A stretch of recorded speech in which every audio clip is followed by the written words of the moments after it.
Mercedes did not just win in Canada, they exposed a problem so dangerous it could tear their championship apart from the inside. George Russell had the perfect weekend in his hands.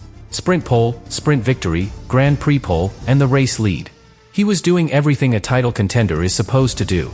Then, on lap 30, his Mercedes died. No power. No brakes. No control.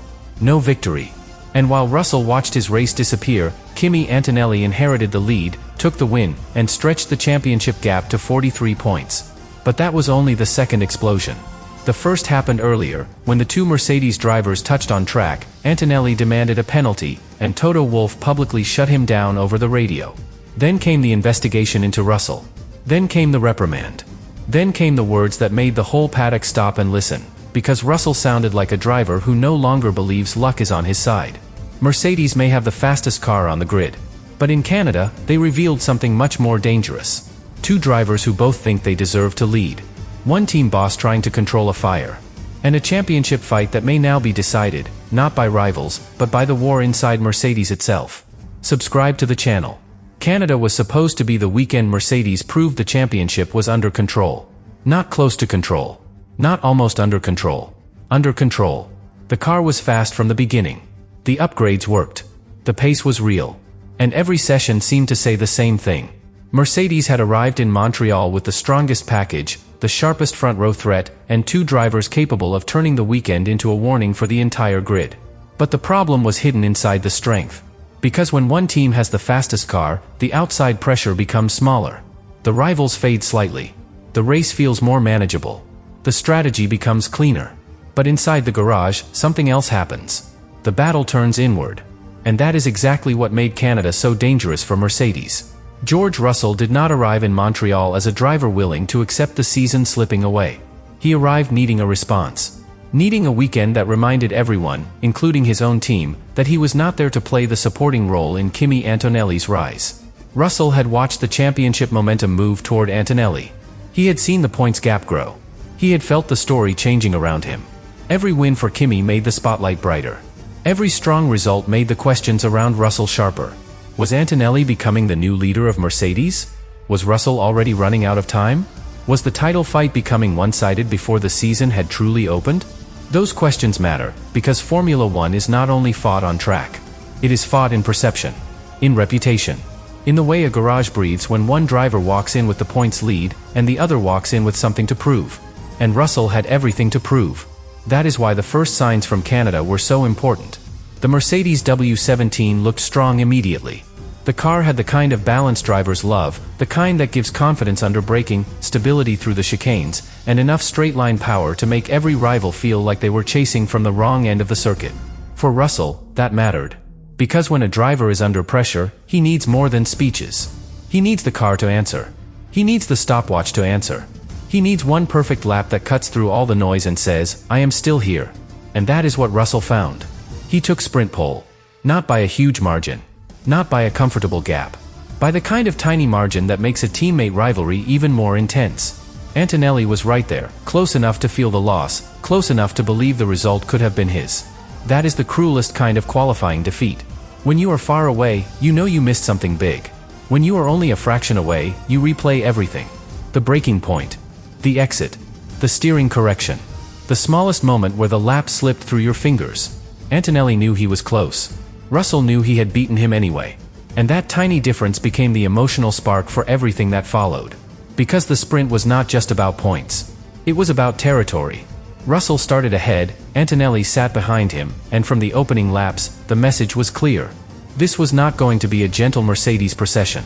This was not two drivers calmly protecting the team result. This was a fight for control inside the same uniform. And the first real flashpoint came fast. Antonelli attacked with the urgency of a driver who did not want to spend the weekend behind his teammate. He looked for space. He looked for opportunity. He looked for any weakness in Russell's defense. But Russell did not leave the door open. At the final chicane, Antonelli got close enough to force the issue. The corner narrowed, the road ran out, and the young Italian was pushed toward the grass. It was the kind of moment that can be explained in two completely different ways, depending on which side of the garage you stand on. Russell could call it firm defending. Antonelli could call it being forced off. And both would believe they were right. That is what makes teammate battles so dangerous. The car is the same. The equipment is the same. The ambition is the same.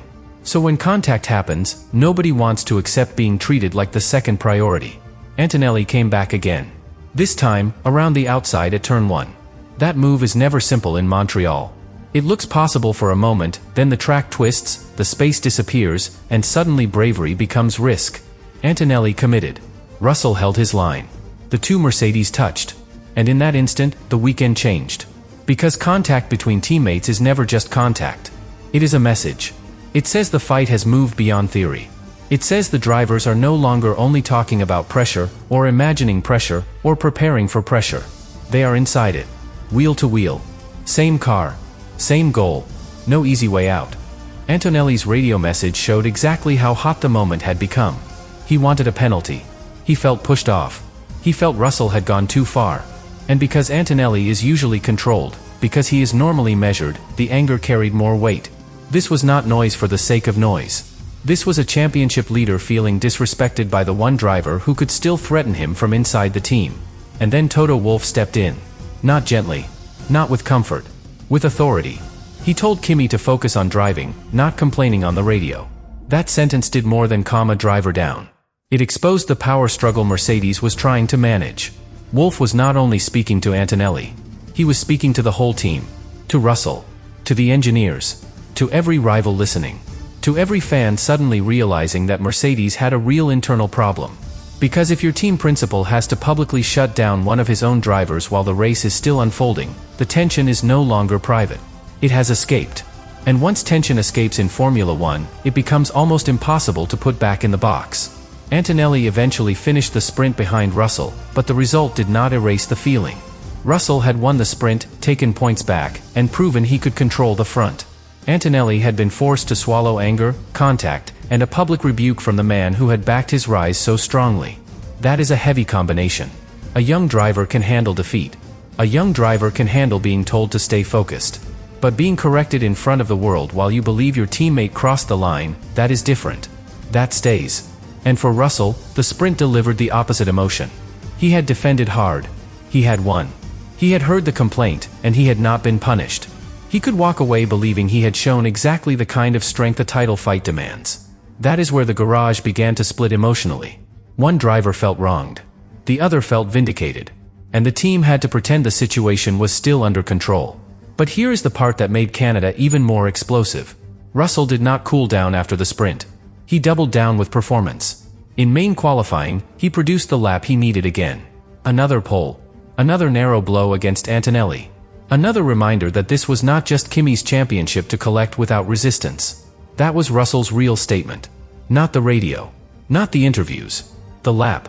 Because in Formula One, a perfect qualifying lap is the cleanest form of defiance. No explanations. No excuses. Just time on the board. And Russell's time said something Mercedes could not ignore. He was still fast enough to lead. Still sharp enough to beat Antonelli. Still dangerous enough to make the championship uncomfortable. That matters because teams can slowly, almost accidentally, begin to lean toward the driver with the points. They may not admit it. They may not even intend it. But the championship table creates gravity. The leader pulls attention. The leader shapes decisions.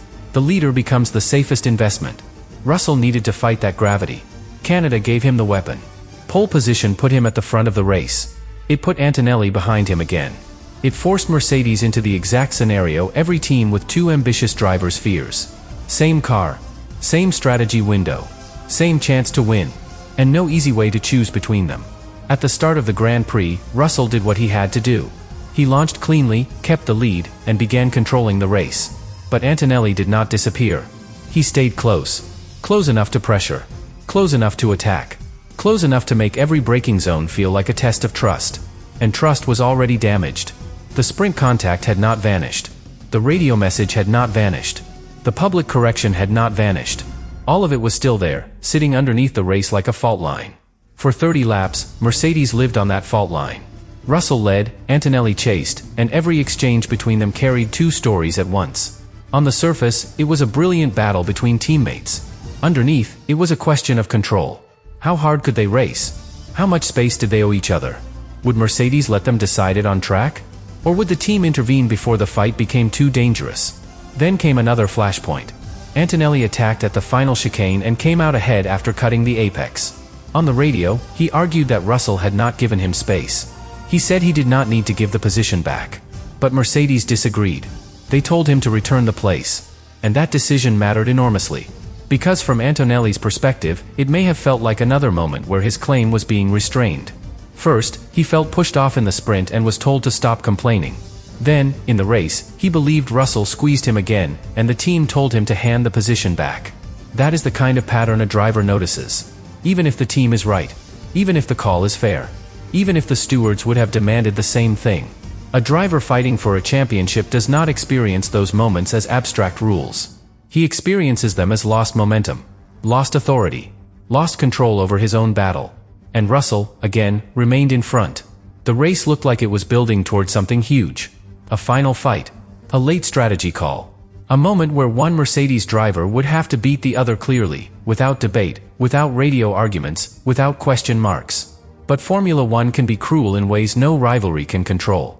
On lap 30, Russell's car shut down. Just like that, the duel disappeared. No final defense. No last attack. No chance for Russell to prove he could finish the job.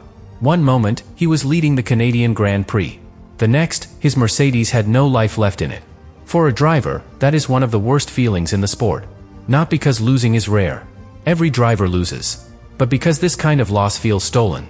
Russell had done the hard part. He had beaten Antonelli in qualifying. He had won the sprint. He had managed the pressure. He had led the race. He had created the weekend he needed. And then the car took it away. There is no steering wheel bravery that fixes a dead power unit. No perfect breaking point that brings back electronics. No championship mentality that replaces a failed system. Once the machine shuts down, the driver becomes a passenger in his own disaster. Russell stopped. Antonelli inherited the lead. And the entire emotional meaning of the weekend flipped. Because the driver who had been chasing suddenly became the winner. The driver who had controlled the race suddenly became the victim. And Mercedes, somehow, had to celebrate a victory while dealing with the heartbreak of the teammate who should have been standing on the top step. That is why the win did not feel simple. Antonelli drove maturely after that. He controlled the race, managed the gap, and delivered another victory.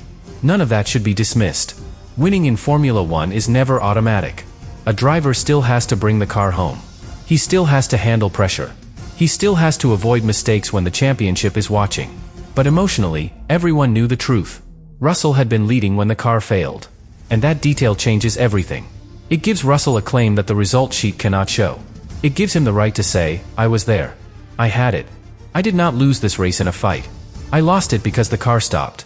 But Formula One does not award points for what should have happened. Antonelli took the win. Russell took nothing. The championship gap became 43 points. And that number is not just mathematics. It is pressure turned into a figure. Almost 2 victories. Almost 2 perfect weekends. A gap large enough to make every future race feel heavier for Russell, and every mistake feel more costly. Then, as if the day had not already punished him enough, came the investigation. The governing body looked into Russell's behavior after he abandoned the car. The concern was a frustrated gesture, possibly directed toward an official or the marshal area. The result was a warning and a formal reprimand, with no points penalty. On paper, that sounds controlled. In reality, it added another layer of humiliation to an already brutal afternoon. Because Russell had not crashed out of carelessness. He had not thrown away the win. He had not made some reckless mistake that invited criticism. His car had failed while he was leading. And after that, even his frustration became part of the official story. That is a very hard thing for a driver to absorb. A mechanical failure takes the victory. The championship gap grows. The teammate wins. Then the stewards call you in. That is how a bad day becomes something darker. And Russell's words afterward showed the damage. He spoke like a driver who had run out of ways to explain the pattern. He pointed to earlier moments in the season, the safety car in Japan, the qualifying failure in China, and now the car failure in Canada. He said it felt like the gods did not want him in the fight. That is not a normal line. That is not just frustration.